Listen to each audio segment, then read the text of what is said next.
Discount is in the week recap email. So yeah, Brilliant's email has the discount code for these if you want to grab a pair of silicone eye pads or two. Dolmy Up says, how is the cleaning process for these pads? So typically what we do here is we will go over them with either alcohol or acetone first.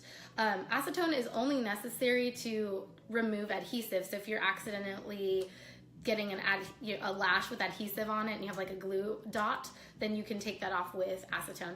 Otherwise, after an appointment, what's usually collected is some makeup residue. So I like to clean them with alcohol first or soap and water first, rinse them with water. Once they are visibly clean, then we soak them in Barbicide following the directions on that medical grade liquid disinfectant. So here in California, those are the standards and the requirements is to use a liquid medical grade disinfectant. So those soak for like 10 minutes, 10 to 20 minutes, come out, pat them dry. Well, actually, rinse them. So I've had an interesting experience with Michaela in Portland who used these and found that they were irritating her client's skin, and it might have been caused by pulling these out from the Barbicide and not rinsing them off. So of course, even the finest layer of Barbicide or disinfectant, it might irritate someone's skin. So it's very important after they soak in the disinfectant, you need to rinse them with water really well